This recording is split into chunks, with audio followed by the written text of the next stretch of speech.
Ng meeting para sa investigasyon tungkol nga dito kina Samson at kina Ayla. Subalit nagtataka sila dahil kanina pa sila nagsisimulang mag-meeting. Subalit nawawala nga itong si Lilith. Yun pala ay may ginagawa itong kakaiba.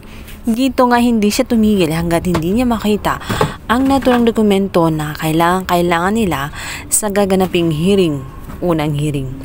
At sa kanyang palagay ay malaking tulong to upang madepensahan ang kaso nitong si Samson at nitong si Ayla. At hindi nga nabigo itong si Lilith dahil nakita niya itong si Felisa kung saan nagsusunog siya ng mga papel. At naisip niya na isa sa mga papel na kanyang bibitawan ay yun nga yung kasunduan. Hindi nga siya nagkamali, agad niyang pinulot bago pa matupok ng apoy ang naturang katotohanan na dapat isalba. Agad sinabihan ni Lilith itong si Felisa na bakit kailangan niyang itago or ipagsawalang bahala ang naturang papel na yon. Magagamit nila yon bilang ebidensya at magagamit din ng kabilang team as depensa. Parehong mahalaga ang papel na yun para makita at lalabas kung ano talaga ang totoong nangyari. Totoo nga umanong meron silang kasunduan, subalit hindi umano kasama sa kasunduan na mahuhulog ang kanyang asawa at magkaroon sila ng relasyon. Bahay bata lamang ang naging kasunduan nilang dalawa. Agad na sinabi ni Lilith na kung talagang totoo ang kanyang mga pinagsasabi ay dapat hindi siya matatakot na sabihin ang lahat-lahat ng yon sa harapan ng korte upang lilitaw ang katotohanan. Wala siyang dapat ikatakot at itatago.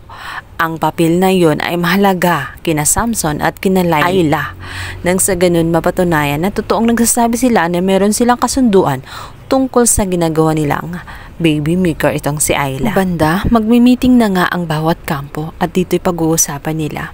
Muli, magtatalo na naman ang magkabilang panig na talagang naiinis itong si Felisa dahil pakiramdam niya ay pinagtaksilan talaga siya ng kanyang asawa at ang kanilang kasunduan ay nilabag na nila.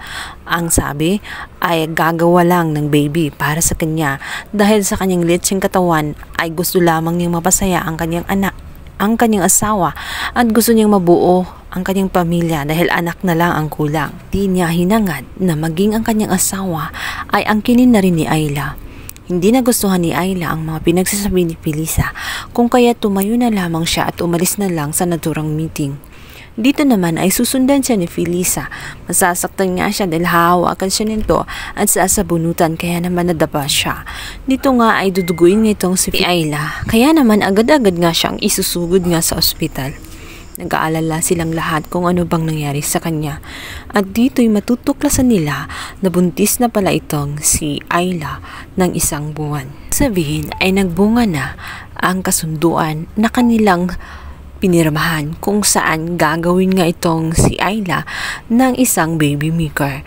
Matatanggap naman kaya ni Felisa ang batang yun dahil ang nakasaad sa kasunduan ay siyang magiging ina sa oras nga na iluwal na nga nitong si Ayla ang naturang bata.